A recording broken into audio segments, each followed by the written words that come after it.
youth, and show people that don't believe that you got fight in you, that you can do anything you put your mind to, you can do. And that's something that I want to do. I want to do for kids that don't believe in themselves, that don't believe that they can take that extra step and move forward, and hopefully I can be that inspiration to them.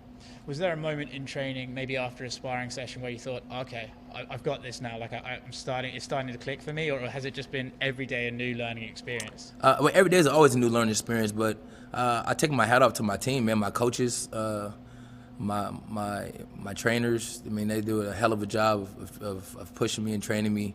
My coach Paco, when I spar against him, he's so fast and so smart, and it's like, he just reminds me, of how hard I want to continue to work, because like looking at him in his profession, his sport, he's so dominant, so good in boxing, and then me in basketball, and it's like he's telling me like just with hard work and and with your grit you can do it, and he's pushed me so much, and I think it all to my team for pushing me, getting me this far.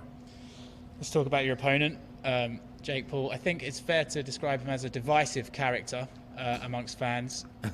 Do you have a lot of people getting in touch with you being like, you have to beat this guy, you have to get him? Have you had any of that? I mean, everybody's been texting me.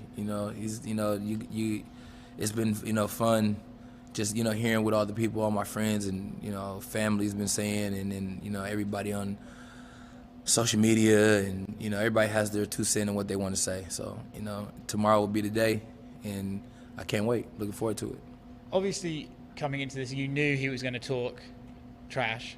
So knowing that coming in, I would assume it's a little bit easier to take what he's going to say. So have you kind of enjoyed it? Have you kind of? I mean, you got to imagine, I played basketball with some of the best athletes in the world. I mean, Kevin Garnett was a teammate. I've been, he talks the biggest trash. Gary Payton, I've been around the best trash talkers. So what Jake has to say means absolutely nothing to me. Would you describe his trash talk as not great? It's terrible. I mean, it's terrible, but I mean, it is what it is. I mean, he has to do something, and if that's his thing, then so be it. I don't knock it. I mean, everybody has their thing, but for me, I'm from the Show Me State, so he's gonna have to show me Saturday. So, do you think he's in over his head with you? Do you think he thought? Do you think he's just basically so arrogant that he thought, well, this is easy? He'll be surprised. That's all I'm gonna say. He'll be surprised. You guys will all be surprised, just on the work that I put into this. I really want to showcase what I can do and what my team stands for, and God has got me so far in life, man, and it's like, why stop now? So I'm just here to show the world the blessings that God gave me, and I want to show the world what I do with them. Cool. Congratulations. Look forward to it. Thank you, man.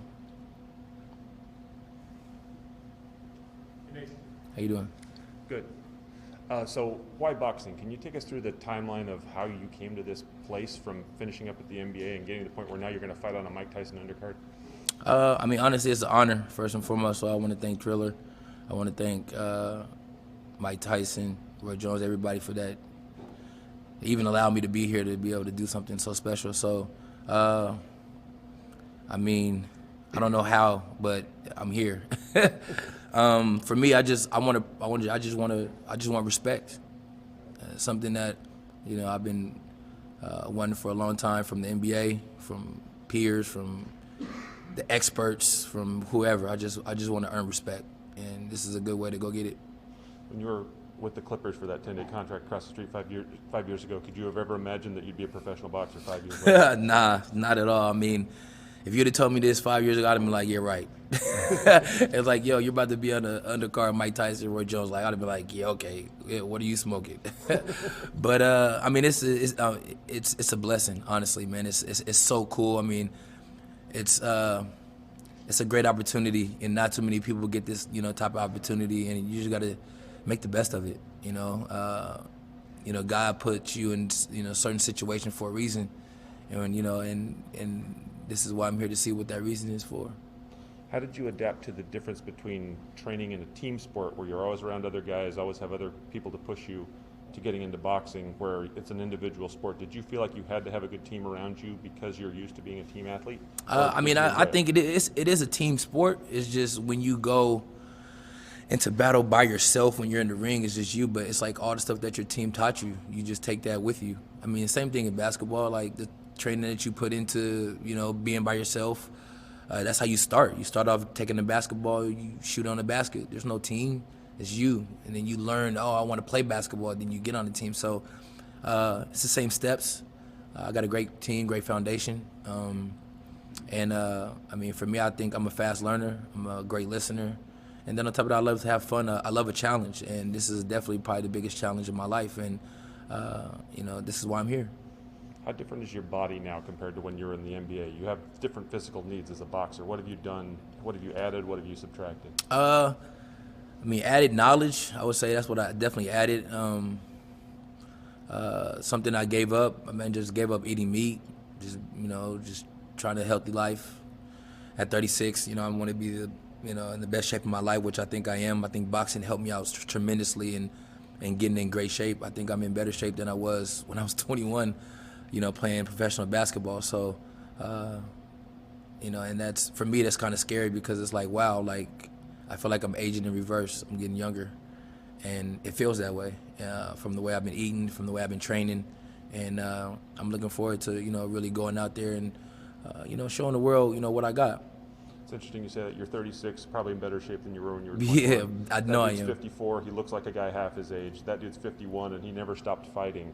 Do we have an incorrect mentality maybe in the world about what you can do as you age? Is there something you can say about how you can control that? Well, it depends on what you do at the age you're at. If you're sitting at home being a couch potato, yeah, you're gonna feel old.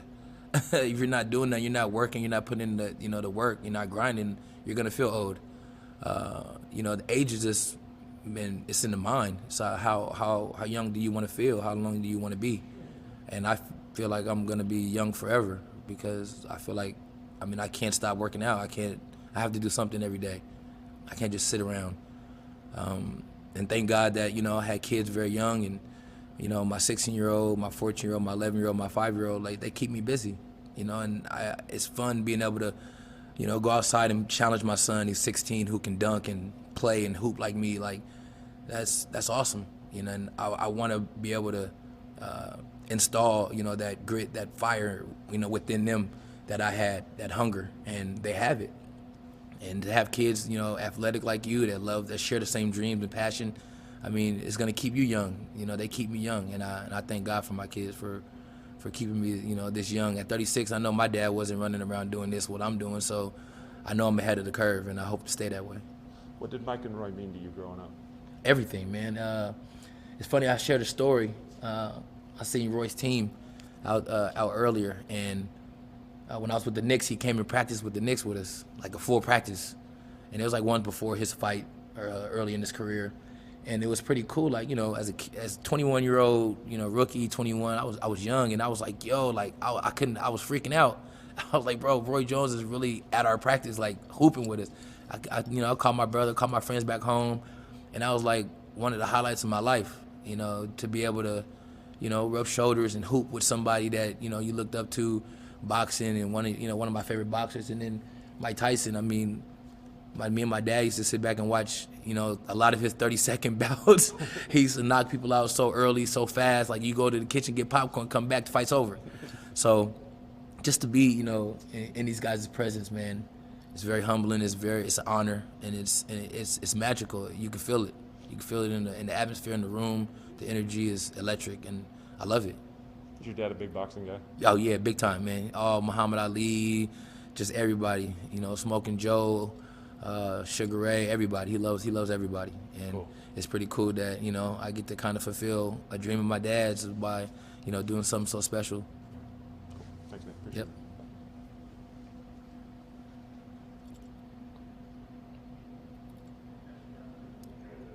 That's it.